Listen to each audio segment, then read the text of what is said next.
নমস্কার, জি 24 ঘন্টা আপনাদের স্বাগত। আমি শিলাদিত্য। শুরু করছি বাংলা এট 5। মুখ্যমন্ত্রী কড়া নির্দেশ, প্রশাসনের এই মুহূর্তে অবস্থান করা এবং পুরো বিষয় নিয়ে আমরা আলোচনা করব। অর্থাৎ বিভিন্ন জায়গায় জবরদখল হয়ে থাকা, উচ্ছেদের জন্য যেমন প্রক্রিয়া চলছে, অপরদিকে জমি যারা অধিগ্রহণ করে রেখেছে বেআইনিভাবে বা বিক্রি করে দিয়েছে বেআইনিভাবে, তাদের বিরুদ্ধেও কিন্তু কড়া পদক্ষেপ গ্রহণের জন্য ইতিমধ্যে নির্দেশ দেন মুখ্যমন্ত্রী। এবং তার পরই ইতিমধ্যে গ্রেফতার করা হয়েছে শিলিগুড়িতে তৃণমূল নেতা। এবং এই গ্রেফতারির পর দেবাশিস প্রামাণিক, অনেকগুলো প্রশ্ন উঠছে। দেবাশিস প্রামাণিক কার ছত্রছায়ায় বেড়ে উঠেছিল, মূলত তার ভূমিকা কি ছিল, এই সমস্ত কিছু নিয়ে আমরা আলোচনা করব। স্টুডিও আমাদের সঙ্গে রয়েছেন অতিথিরা।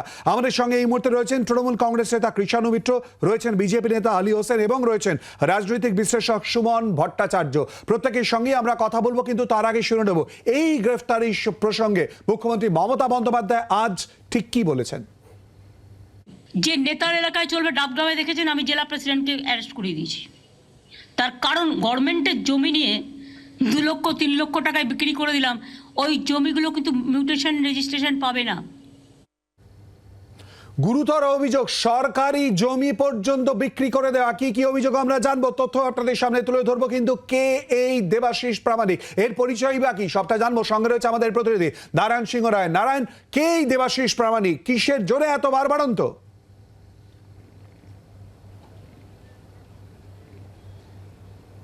হ্যাঁ দেখো, দেবাশিস প্রামাণিক হচ্ছে শিলিগুড়ি অদূরে ডাবগ্রাম ফুলবাড়ির বাসিন্দা। তিনি প্রথম দিকে কন্ট্রাক্টারি করতেন, তিনি এখনও কন্ট্রাক্টারি করেন দীর্ঘ বছর ধরে। তবে তার পাশাপাশি তার সংযোজন অর্থাৎ তার ব্যবসা অন্যের জমি দখল করা, হুমকি দিয়ে দখল করা এবং সরকারি জমি দখল করে বিক্রি করা।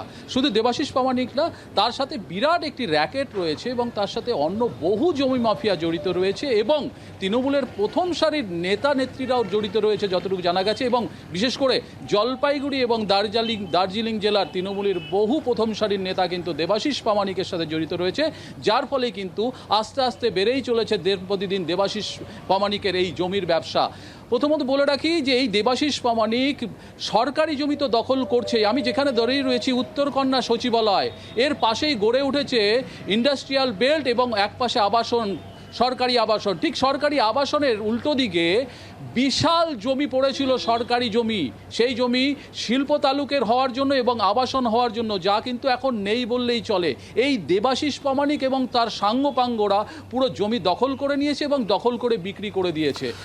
আমাদের সঙ্গে থাকো, কিসের ভিত্তিতে এত বাড়ন্ত, কার বা কাদের ছত্রছায়া আমরা জানার চেষ্টা করব, অনুসন্ধান করার চেষ্টা করব তোমার সঙ্গে কথা বলে। কিন্তু তার আগে আলোচনা, কৃষাণু কি বলবে?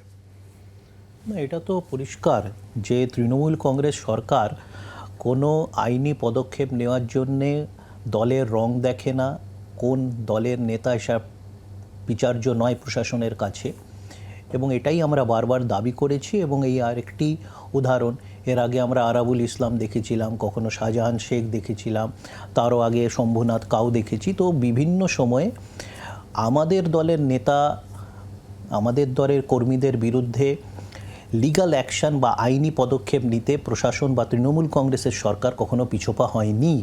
এটা নিশ্চয়ই আমাদের সকলের গর্বের। আবার দীর্ঘদিন ক্ষমতায় থাকার দরুন অনেক নেতার যদি এটা মনে হয় যে ক্ষমতাসীন দলের সাথে সম্পৃক্ত হয়ে বেআইনি কাজ করা যাবে, তো এটাও দলের বার্তা, নেত্রীর বার্তা যে এরকম কিছু করা যাবে না। বিজেপির প্রতিক্রিয়া একটু নিন, কি বলবেন?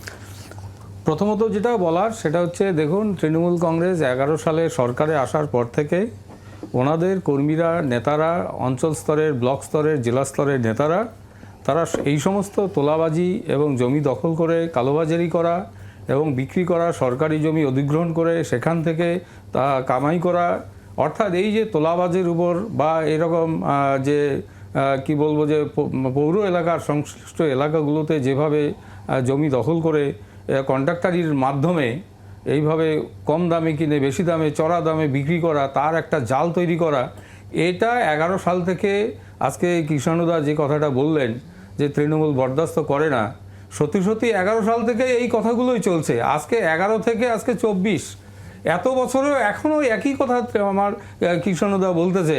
তাহলে কবে সংশোধনটা হবে? মুখ্যমন্ত্রীর কথা কেউ শুনছে না। আমরা একটু বোঝার চেষ্টা করব সংশোধনের জায়গা। সুমনদার কাছে যাব। সুমনদা, কৃষাণুর বক্তব্য, প্রশাসনের কাজ করেছে, দল যে কড়া অবস্থান নিয়েছে তা একেবারে স্পষ্ট মুখ্যমন্ত্রীর বার্তাতেই, কি বলবেন? হ্যাঁ দেখুন শিলাদিত্য, আমি আগের দিনও যেদিনকে মুখ্যমন্ত্রী প্রথম বলেছিলেন আপনাদের অনুষ্ঠানে ছিলাম, আমি সেদিনও বলেছিলাম যে এই বিষয় নিয়ে না আপনার বিজেপির মুখপাত্র বা আমাদের ডাকার কোনো দরকার নেই। মমতা বন্দ্যোপাধ্যায় একের পর এক নাম বলে যাচ্ছেন, আপনার কৃষাণু বা তৃণমূলের যিনি আসবেন তাকে জিজ্ঞেস করা দায়িত্ব যে ওকে কখন অ্যারেস্ট করা হচ্ছে বা ওকে কখন সরিয়ে দেওয়া হচ্ছে বা উনি কবে জেলে যাবেন, এর বাইরে কোনো প্রশ্ন নেই। কারণ সাকসেসফুলি মমতা বন্দ্যোপাধ্যায় যেটা করতে পেরেছেন সেটা হচ্ছে তিনি শাসক, তিনি দল, আবার তিনি বিরোধী। অর্থাৎ যা যা জিনিস কিন্তু বিরোধীরা সুমনদা, করতে পারত, প্রশাসনের ভূমিকা পালন করবে মুখ্যমন্ত্রী, কড়া নির্দেশ, এটাও তো গুরুত্বপূর্ণ। দেখুন এটা তো একটা প্রশাসনের স্বাভাবিক বিষয়, কিন্তু মমতা বন্দ্যোপাধ্যায় মুখ্যমন্ত্রী হিসেবে যখন প্রকাশ্য সভা থেকে কোনো মন্ত্রী বা কোনো পুলিশ অফিসারের নাম করে বলে দেন, তারপর আপনার কি ধারণা যে সেই পুলিশ অফিসার বা সেই মন্ত্রীর সাহস হবে পরের দিন আর এই কাজ করার? দেখুন একটা কথা আলী ভাই একদম ঠিক বলেছেন, কিন্তু আলী ভাই তো অনেক দিনের পুরনো বিজেপি উত্তরবঙ্গের লোক, উনি জানেন যে ওনার দলের লোকরা ক্ষমতায় না এসেও কত টাকা তোলাবাজি করেছে বা ভাগ পেয়েছে। That's a different question. Now the question is যে what Mamata Banerjee is doing as a মানে রাজনীতির সামান্য ছাত্র হিসেবে আমি বলবো, একই সঙ্গে উনি সরকার, উনি প্রশাসক, উনি মুখ্যমন্ত্রী, উনি দল এবং উনি প্রেসার গ্রুপও। অর্থাৎ যে কথা গর্গ চট্টোপাধ্যায়ের বলার কথা ছিল বা বাংলা পক্ষর বলার কথা ছিল সেটাও উনি বলে দিচ্ছেন। She has taken the entire মানে এরিনা, অন্য কারো কিছু বলারই নেই। ঠিক আছে, এটা একটা খুব ইন্টারেস্টিং পলিটিক্স এবং আমার ধারণা যে 2026-এর আগে যে নির্বাচনী প্রচার সেটা মমতা বন্দ্যোপাধ্যায় এখন থেকে শুরু করে দিন। দেখুন বিধানসভা অনুযায়ী যদি দেখেন, গত বিধানসভায় 2021-এ মমতা বন্দ্যোপাধ্যায় জিতেছিলেন 2017, এই লোকসভাতে মমতা বন্দ্যোপাধ্যায় মানে তৃণমূলের লিড কমে 192 হয়েছে। ফলে ওই যে 25টা আসনের গ্যাপ কেন হয়েছে, কোন পুরো এলাকায় কে এভাবে জমি বিক্রি করেছে, কে হকার উচ্ছেদ মানে হকারদের বসিয়ে টাকা তুলেছে, এই পুরোটা হিসেব কষে ওই যে গ্যাপটা তিনি মেকআপ করতে নেমে পড়লেন। মমতা বন্দ্যোপাধ্যায়ের সুবিধে হচ্ছে তিনি একই সঙ্গে, আমি বললাম না তিনি একই সঙ্গে অভিযোগকারিনী, তিনি বলছেন যে ভুলে যাবেন না উনি কিন্তু বলেছেন মানে আপনার যেখানে অফিস সেক্টর 5-এ উনি নিজে গিয়ে দেখেছেন, অন্য কারো কথা শুনছেন না, কিন্তু উনি নিজে গিয়ে দেখেছেন যে কালো কাপড়ের দিয়ে কিভাবে হয়েছে। সুমনদা, পুরো বিষয় নিয়ে আমরা আলোচনা করবো, সুমনদা একটু থামাতে হচ্ছে, এবং তারই সঙ্গে আমরা বোঝার চেষ্টা করব যে কার ছত্রছায়ায় এই নেতার এতটা বাড়ন্ত হয়েছিল। এই পুরো বিষয় নিয়ে আলোচনায় ফেরত আসবো অতিথিদের সঙ্গে সঙ্গে আমাদের প্রতিনিধিও রয়েছে। একটা বিরতির পর চোখ রাখুন জি 24 ঘন্টায় বাংলা at 5-এ।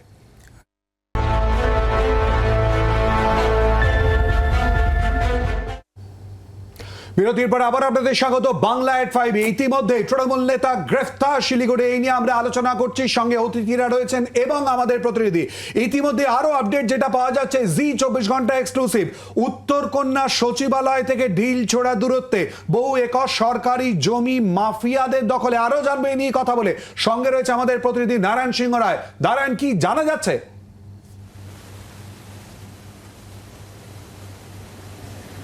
শিলাদিত্য, ঠিক আমি এই যেই জায়গায় দাঁড়িয়ে রয়েছে আমার পেছনে এই উত্তরকন্যা সচিবালয়, আর ঠিক সেখান থেকে 100 মিটার দূরে বড়জোর সেখানে সরকারি জমি, অর্থাৎ তার পাশেই রয়েছে সরকারি আবাসন, অন্যদিকে শিল্প তালুক, ঠিক তার অপোজিটেই বিশাল জমি, অর্থাৎ বেশ কয়েক একর, বহু একর জমি মাফিয়াদের দখলে। সেখানে মার্কেট হয়ে গেছে, বাড়িঘর হয়ে গেছে, বিল্ডিং হয়ে গেছে। কে দখল করলো? যার মধ্যে কিন্তু সরাসরি যুক্ত এই দেবাশিস প্রামাণিক সহকারে, যারা ইতিমধ্যেই আরও 2জন গ্রেপ্তার হয়েছে এবং আরও বেশ কিছু নেতার নাম রয়েছে এর মধ্যে যুক্ত রয়েছে। কিন্তু এদের কারা মদত দিচ্ছে সেটাও জানা দরকার। শিলিগুড়ি পৌর কর্পোরেশনের বেশ কিছু কাউন্সিলর কিন্তু এর সাথে জড়িত রয়েছে, যদিও তাদের নাম এখনও প্রকাশ্যে আসছে না। এর পাশাপাশি জড়িত রয়েছে রাজগঞ্জ ব্লক বিএলআরও অফিস, যেখানে শিলাদিত্য কান পাতলে শোনা যায় সেখানে নাকি কাঠের টেবিলটাও কিছু কাজ করতে গেলে ঘুষ চায়। এবং এর পাশাপাশি জড়িত রয়েছে বেশ কিছু পুলিশ কর্মীও জড়িত রয়েছে এর সাথে, সবটাই সূত্রের খবর অনুযায়ী বলছি। তবে বেশ কিছু এলাকা কিন্তু এখন সরকারি জমি নেই, সেটা বেসরকারি হাতে চলে গেছে, হয়েছে বাড়িঘর, দোকানপাট, মার্কেট হয়েছে। দাঁড়ান, আমাদের সঙ্গে থাকো। জমি মাফিয়াদের দাপটের কথা বারবার করে উঠে আসছে, কিন্তু আমরা শুনে নেব এই তৃণমূল নেতা গ্রেফতারি প্রসঙ্গে বিজেপি বিধায়ক শঙ্কর ঘোষ কি বলেছেন, শোনাবো। প্রতিটি ঘটনার উপরে আমরা লক্ষ্য রাখছি এবং এর পাশাপাশি এটাও ওই এলাকায় এই প্রশ্ন উঠেছে, উনি ওই এলাকার বেতাজ বাদশা, তার সম্পদ মনে হয় অনেক রাজা মহারাজার থেকেও বেশি। ফলে লোক এই প্রশ্নও তুলতে শুরু করেছেন যে এই সম্পদে ক্ষমতাশালী এই নেতা 2026-এ বিধানসভা নির্বাচনের জন্য টিকিটের দাবিদার হয়ে উঠতে পারেন বলে কোনো তৃণমূল কংগ্রেসের সেই অঞ্চলের কোনো প্রভাবশালী নেতা তাকে গ্রেপ্তার করিয়ে দিলেন নিজের টিকিটটাকে সুরক্ষিত রাখতে কিনা, সেটাও কিন্তু অনেক মানুষ প্রশ্ন করছে। একদিকে বিজেপির বক্তব্য আপনাদের সামনে তুলে ধরলাম, অপরদিকে শিলিগুড়ি পুরসভার প্রাক্তন মেয়র, রাজ্যের প্রাক্তন মন্ত্রী এবং সিপিআইএম নেতা অশোক ভট্টাচার্য তিনি জি 24 ঘন্টাকে কি বলেছেন ফোনে, শোনাবো। এছাড়া তো আমি কোনো দিতে চাইছি না, কেন দেবাশিস প্রামাণিক হচ্ছে সবচাইতে বড় ওই এলাকার একজন মাফিয়া এবং তিনি নানা রকম ভাবে পীড়নের মধ্য দিয়ে ওই এলাকায় তিনি আধিপত্য বিস্তার করে থাকেন বহু দিন ধরে। তো যে কোনো ঠিকাদারি ওই অঞ্চলে যে কোনো ঠিকাদারি, সরকারি ঠিকাদারি, পঞ্চায়েতের ঠিকাদারি যদি কাউকে দিতে হয় তো মানে ওই ঠিক করে দেয়। রাজনৈতিক ক্ষেত্রে ওই এলাকায় ওই শেষ কথা বলে। মুখ্যমন্ত্রী যেমন আসেন তখন ওখানেই থাকেন, পাশে উত্তর কন্যাতে থাকেন, কিন্তু মুখ্যমন্ত্রীও সব জানেন, এই দিবাশিস প্রমাণের সম্পর্কে অনেক কিছুই তিনিও জানেন, কিন্তু কোনোদিনই তার বিরুদ্ধে কোনো ব্যবস্থা নেওয়া হয়নি। এই ব্যবস্থাটা তো বহু আগে থেকে নেওয়া হতো। ইতিমধ্যে তিনি কোটি কোটি টাকা মালিক হয়ে গেছে। যে কোনো ওই অঞ্চলের যে কোনো মানুষকে জিজ্ঞাসা করবে গত কয়েক বছরের মধ্যে তিনি কত কোটি টাকার মালিক হয়েছে। তাকে যদি সত্যি সত্যি গ্রেপ্তার করা ততটা তো অনেকদিন আগে করা উচিত ছিল।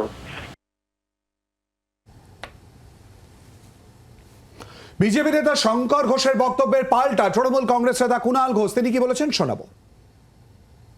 এই বিজেপি নেতারা কোথায় থাকেন যখন কিছুদিন আগে স্টেশনে রেল হকার উচ্ছেদ করলো চূড়ান্ত অমানবিকভাবে, পুরোপুরি লেটেল বাহিনীকে নামিয়ে দিয়ে হকার উচ্ছেদ করলো স্টেশনে, খবরের কাগজ বিক্রেতাদের পর্যন্ত মেরে তাড়ানো হয়েছিল। তো তখন এই বিজেপি নেতারা কোথায় ছিলেন? তখন হকারদের জন্য দরদ মনে ছিল না? হকার একটা সিস্টেমের মধ্যে রাখার জন্য মমতা বন্দ্যোপাধ্যায় যাতে পথচারীদের জন্য ফুটপাত থাকে, আবার হকার ভাইদেরও ব্যবসা হয়, হকার ভাইদেরও কেনাকাটা চলে, আবার পথ নিরাপত্তা যাতে বিঘ্নিত না হয়, সৌন্দর্যায়ন বিঘ্নিত না হয়, দরকার হলে হকার ভাইদের বিকল্প কি ব্যবস্থা করে দেওয়া যায়। ব্যাপারটা তো সংখ্যা ক্রমশ বাড়ছে, সিস্টেমে আনার চেষ্টা হচ্ছে। রেলে যখন শুধু লাঠি চালিয়ে হকারদের মেরে তাড়ালো, তখন এই বিরোধী দলনেতা বা শঙ্কর ঘোষ বা এরা তো কোথায় ছিলেন তখন? আসবো আলোচনায়। কৃষাণু, এই যে বিষয়টা, অর্থাৎ সবাই সব জানে কিন্তু এতদিন সামনে কোনোভাবেই এলো না, মুখ্যমন্ত্রীর নির্দেশ এবং গ্রেফতার। দেখো শিলাদিত্য, বিষয়টা হচ্ছে যে একটু আগে শুনলাম অশোকবাবু অনেকগুলো কথা বললেন, তার আগে শঙ্কর বলছিল, দুজনে তো একই, অশোকবাবুর সহযোগী সহকারী তো ছিল এই শঙ্কর। এবং শিলিগুড়ি শহর জুড়ে তোলাবাজির রমরমা, পয়সা নিয়ে মানুষকে ফুটপাত দখল করতে দেওয়া, এই তেনজিং নর্গে বাস স্ট্যান্ডটা, এটাকে দেখিয়ে কত টাকা তোলাবাজি করেছেন এই ইকোসিস্টেম। বহিরাগত কিছু বণিক সমাজকে আসাম থেকে তাড়িয়ে দেওয়া হয়েছিল, তাদেরকে এখানে আপ্যায়ন করে বহিরাগতদের বসিয়েছেন। আমরা তো এখনো সাথে বিশ্বাস করি, বদলের জন্যই তো মানুষ আপনাদেরকে ভোট দিয়েছে 100 বার, কিন্তু ইনারা জ্ঞান দেওয়ার অধিকার তো মানুষ দেয়নি, আমরাও দিই। এতদিন ধরে যে অভিযোগ দেবাশিস প্রামাণিকের বিরুদ্ধে উঠেছে, সেই অভিযোগের সারবত্তা তো গ্রেফতার প্রমাণিত। তোমার সাংবাদিক হিসেবে সমালোচনা করার অধিকার আছে যে এটা দুদিন আগে হয়নি কেন, 1 বছর আগে হয়নি কেন, আমি সেই সমালোচনা মাথা পেতে নেব, কিন্তু আমরা ব্যবস্থা নিয়েছি। আজকে এই সিপিএম এর আমলে একের পর এক ফুটপাত দখল হয়েছে, একের পর এক। এই তো শিলিগুড়ির তো উনি শুধু মেয়র ছিলেন না, ওনাকে উত্তর বাংলার মুখ্যমন্ত্রী বলা হতো। উনার আমলে কি বললাম তো, তেনজিং নর্গে বাস স্ট্যান্ডকে দেখিয়ে কত কোটি টাকার তোলাবাজি হয়েছে। আর দুজনে একই জায়গায় ছিলেন, একই সাথে এই সিপিআইএম এর কাজগুলো প্রতিনিধি করতেন। থাকলে আমাদের সঙ্গে অবশ্যই করে ইয়ে করতাম, কিন্তু তোমার কিন্তু কৃষাণু অবশ্যই এটা অ্যাপ্রিশিয়েট করার যে তুমিও কিন্তু দলগতভাবে অন্তরপক্ষে এই বিষয়টা গ্রহণ করছো। হ্যাঁ, সমালোচনার জায়গা রয়েছে, you are accepting this. Krishanu একটুখানি আটকাই আরেকটা আপডেট রয়েছে। মুখ্যমন্ত্রী মমতা বন্দ্যোপাধ্যায় কড়া বার্তার পরে আসানসোলে অভিযান, আরএসএস কার্যালয়, এই অভিযান পুরসভা এবং বিএলআরও দপ্তরে। মুখ্যমন্ত্রী বলেছিলেন এই প্রসঙ্গ নিয়ে যখন আজ দুপুর 12টার পর যিনি সাংবাদিকদের সামনে পুরো বিষয়টা তুলছিল, যখন বৈঠক হচ্ছিল তখন বলছিলেন, আর তারপরেই ইতিমধ্যে অভিযান পুরসভা এবং বিএলআরও দপ্তরের তরফ থেকে জমির নথিপত্র খতিয়ে দেখতে আরএসএস কার্যালয়ে। খবর পেয়েই কার্যালয়ে আসেন আরএসএস কর্মীরা। আসানসোল শিল্পাঞ্চল জুড়ে রীতিমতো চাঞ্চল্য। সঙ্গে রয়েছে আমাদের প্রতিনিধি বাসুদেব চট্টোপাধ্যায়। বাসুদেব, কি আপডেট? দেখো, যেটা জানতে পারা যাচ্ছে যে 2021 সালে নাকি কেউ একজন অভিযোগ করেছিল আরএসএস যে দপ্তরটা রয়েছে আসানসোল উত্তর থানার অন্তর্গত, ঠিক উত্তর থানার পাশেই রয়েছে, জাতীয় সড়কের পাশে, সেইটা নাকি পুকুর ভরাট করে এই তিনতলা বাড়িটা হয়েছে। তবে এই যে বিল্ডিংটা রয়েছে, এই বিল্ডিংটা কিন্তু বহু পুরনো। প্রথমে এটা দোতলা বাড়ি ছিল এবং 2000 সম্ভবত 19-20 সালে এটা তিনতলা বাড়ি হয়। বাসুদেব, এখন কি হচ্ছে ওখানে, এখনকার পরিস্থিতি কি? দেখো, এখন হচ্ছে বিএলআরও দপ্তর, আসানসোল পুর নিগম এবং আসানসোল দুর্গাপুর পুলিশ কমিশনারেটের যারা আছেন আধিকারিক, তারা গিয়ে বলে এসেছেন যত নথিপত্র আছে সমস্ত নথিপত্র আসানসোল পুর নিগমে এবং বিএলআরও দপ্তরে জমা দেবেন। 15 দিন সময় চেয়েছে আরএসএস দপ্তরের কর্মীরা। 15 দিনের ভেতরে তারা সমস্ত ডকুমেন্ট জমা দেবেন এবং সেই ডকুমেন্ট জমা দেওয়ার পরেই জানা যাবে যে পুকুর ভরাট করে এই আরএসএস দপ্তরটা হয়েছে না সমস্ত কাগজপত্র নথি সব ঠিকঠাক আছে। পরিস্থিতি নিয়ন্ত্রণে, স্বাভাবিক? একদম, পরিস্থিতি এখন অনেকটাই স্বাভাবিক। এখন দেখার 15 দিনের ভেতরে যে টাইম চাওয়া হয়েছে, কাগজপত্র কি থাকে তাদের কাছে। ধন্যবাদ। আলিদা, কি বলবেন? দেখুন, আপনারা যেমন অভিযোগ করছেন, আপনাদের বিরুদ্ধেও কিন্তু অভিযোগ চলে আসছে। অভিযোগ কিন্তু না, এটা অভিযোগ বিষয় নেই। আমাদের আরএসএস এর কার্যকর্তারা সেখানে কাগজ নিয়ে যাচ্ছেন এবং দেখা হবে। 15 দিন সময় চাওয়া হয়েছে। সুদর্শন ভবন, আমরা কখনো সরকারি এই সমস্ত জমিতে আমরা কখনো এই জাতীয় অফিস বা কার্যালয় হয় না। সংঘ একটা সিস্টেমের মধ্য দিয়ে চলে, সেটা সবাই জানে। সেই কারণে একটা প্রতিক্রিয়া নিয়ে নিতেই হবে। সুমনদা তৃণমূল কংগ্রেসের তরফ থেকে কৃষাণু যেমন অ্যাকসেপ্ট করছে, সমালোচনা অবশ্যই করে তারা গ্রহণ করবে। বিজেপির তরফ থেকে বলা হচ্ছে যে সংঘ বা আরএসএস তারা এই জাতীয় কাজ কখনো কিছু করে না, তারা তাদের তরফ থেকে সমস্ত নথি তুলে ধরবে। সুমনদা। শিলাদিত্য, তার আগে আমি কৃষাণুর না একটা বক্তব্য বলতে চাই। সেটা হচ্ছে অশোক ভট্টাচার্য যখন আজকে অনেক কথা বলেন তখন সত্যিই মজা লাগে। যদি কারো মনে থাকে 2011-র আগে দলের অন্দরে অশোক ভট্টাচার্যকে অশোক ভট্টাচার্য নামে ডাকা হতো না, বলা হতো উনি অশোক আগরওয়াল। কারণ উনি সিপিএম এ থেকেও গোটা শিলিগুড়ি শহরটাকেই অবাঙালিদের হাতে তুলে দিয়েছিলেন এবং তখন এই নিয়ে দলের মধ্যেই সবচেয়ে বেশি ক্ষোভ ছিল। সিপিএম এর অনেক নেতা যারা পরে দল ছেড়ে দেন, আব্দুল রেজ্জাক মোল্লারা প্রকাশ্যে বলেছিলেন যে অশোক আগরওয়াল যতদিন উনি পুর উন্নয়ন মন্ত্রী ছিলেন ততদিন শিলিগুড়িকে কোনোদিন বাঙালিদের শহর হিসেবে তৈরি করা যাবে। চেষ্টা করব অশোকদার প্রতিক্রিয়া নেওয়ার জন্য, কারণ কৃষাণু আপনি সবাই মিলে অশোক ভট্টাচার্যের নাম বারবার করে তুলে ধরছেন। এই মুহূর্তে যেহেতু নেই আমাদের সঙ্গে, এই মুহূর্তে অশোকদা উপস্থিত নেই, আমরা চেষ্টা করব। কিন্তু তার আগে কৃষাণু প্লিজ, আমি একটুখানি আপডেটের জন্য নারায়ণ সিংহ রায়ের কাছে আরেকবার যাব। আর নারায়ণ, আমার যে প্রশ্নটা, যে তৃণমূল নেতাকে আজকে ইতিমধ্যে গ্রেফতার করা হয়েছে অর্থাৎ দেবাশিস প্রামাণিক, কাদের জন্য, কোন কোন নেতার জন্য এই বাড়ন্ত নামগুলো কি সামনে আসছে?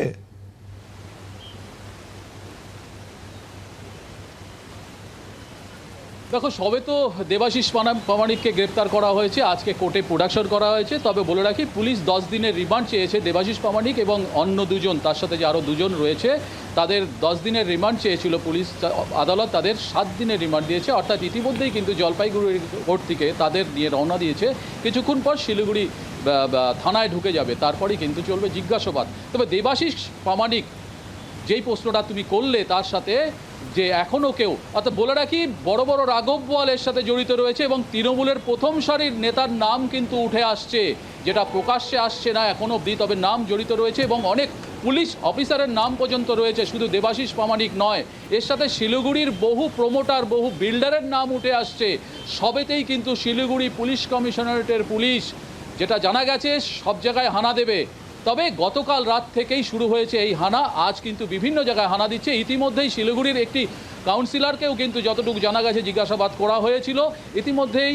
তার পাশাপাশি বেশ কিছু জায়গায় শিলিগুড়ি কমিশনারেটের পুলিশ বেশ কিছু কয়েকজনের নামে যারা এনজিপি থানায় ডায়েরি রয়েছে, তার মধ্যে উল্লেখযোগ্য বিমল রায়, যদু রায়, দেবাশিস রয়, এমডি কালাম, ঋষিকেশ রয়, দেবাশিস প্রামাণিক এবং গৌতম গোস্বামী, এদের মধ্যে 3 জনকে ধরা হয়েছে।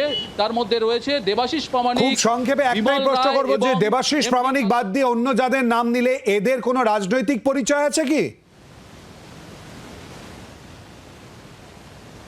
একেবারে প্রত্যেকেই কিন্তু তৃণমূলের পার্টির সাথে ওতপ্রোতভাবে জড়িত এবং জমি মাফিয়াদের সাথে ওতপ্রোতভাবে জড়িত, এবং বিশেষ করে অনেকগুলো প্রশ্ন এবং তারই সঙ্গে অনেকগুলো আপডেট, যার উত্তর খোঁজার আমাদের চেষ্টা করতেই হবে। একটা বিরতির পর বাংলা এট 5-এ চোখ রাখুন জি 24 ঘন্টার সঙ্গে থাকুন।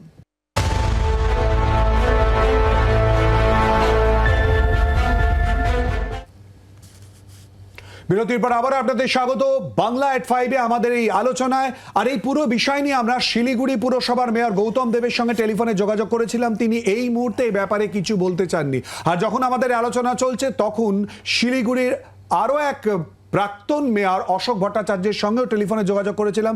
তিনি একবার প্রতিক্রিয়া দিয়েছেন, তাই এ ব্যাপারে আলোচনা প্রসঙ্গে অন্ততপক্ষে কিছু বলতে চাননি। অপরদিকে তৃণমূল কংগ্রেস নেতার এই গ্রেফতারি প্রসঙ্গে সুকান্ত কর, আইএনটিটিইউসি নেতা, ডাবগ্রাম ফুলবাড়ির সভাপতি, তিনি কি বলেছেন শোনাবো।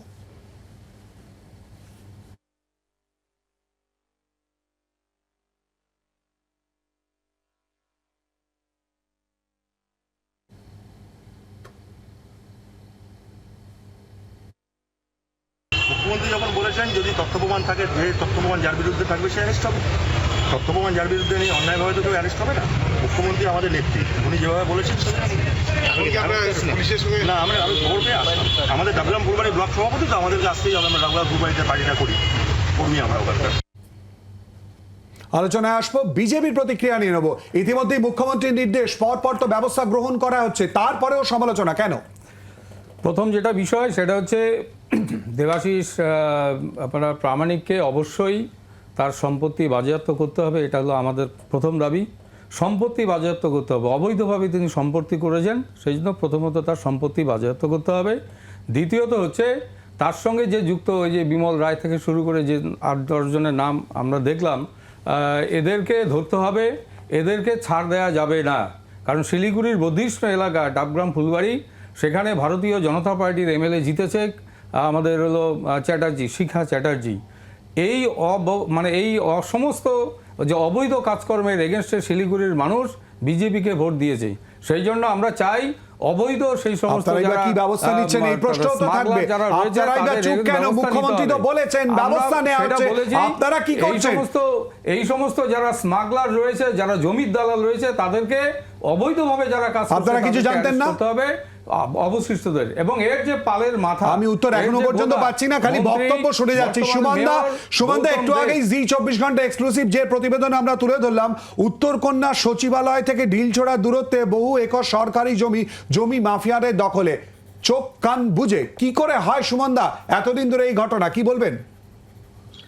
দেখুন, আমি যেটা আগেও বলেছিলাম আবার সেটাই বলবো। এটা তো হতে পারে না যে সরকার বা শাসক দলের মানে সম্মতি ছাড়া এটা হয়েছে। ফলে মমতা বন্দ্যোপাধ্যায় নাম করেই বলে দিয়েছেন, তিনি সুজিত বসুর নাম করেছেন বা গৌতম দেবের নাম করে ডাবগ্রাম ফুলবাড়ির বিষয়ে বলেছেন। এবার যেটা প্রশ্ন হলো, মমতা বন্দ্যোপাধ্যায় কি চান? মমতা বন্দ্যোপাধ্যায়, যদি আপনার মনে থাকে, শিলাদিত্য আগের দিনের মিটিংয়ে বলেছিলেন অন্তত 2-4টে বাড়ি ভাঙুন, অন্তত 2-4 জনকে অ্যারেস্ট করুন। কারণ সেটাই নিয়ম, প্রশাসক হিসেবে 2-4 জনকে শিক্ষা দিলে তাহলে গোটা সিস্টেমটা, এই যে দুর্নীতির ইকোসিস্টেমটায় ঝাঁকুনি লাগে। এবার বিজেপির যেটা সমস্যা, এতদিন ধরে বিজেপি করেও আলী ভাই যে ডাবগ্রাম ফুলবাড়ির বিধায়কের নাম বলতে পারছেন না, কারণ বিধায়িকা শিখা চট্টোপাধ্যায় উনি তৃণমূলেরই পঞ্চায়েত সমিতির সভাপতি ছিলেন।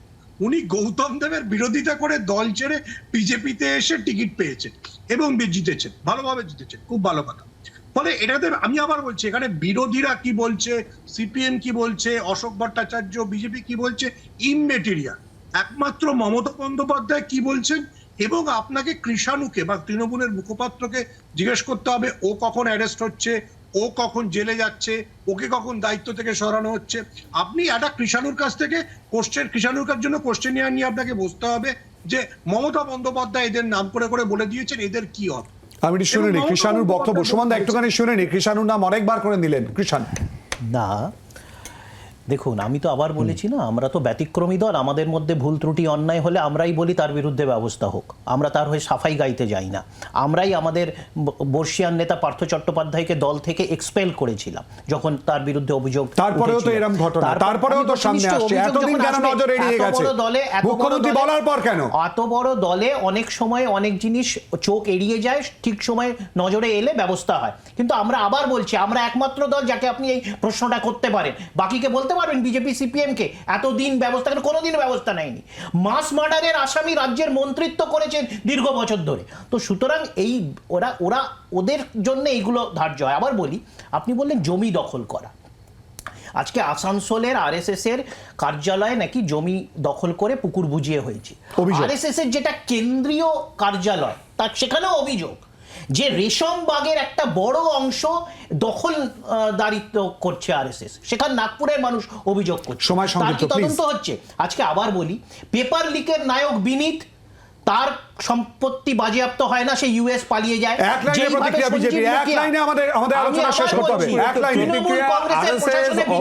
জমি দখল করে কখনো কার্যালয় করেনি, করবে না, আগামী দিনেও করবে না। আরএসএস সম্পর্কে কৃষ্ণবাবু ভালো জানে, কখনো আরএসএস এই জাতীয় কাজ করতে পারে না।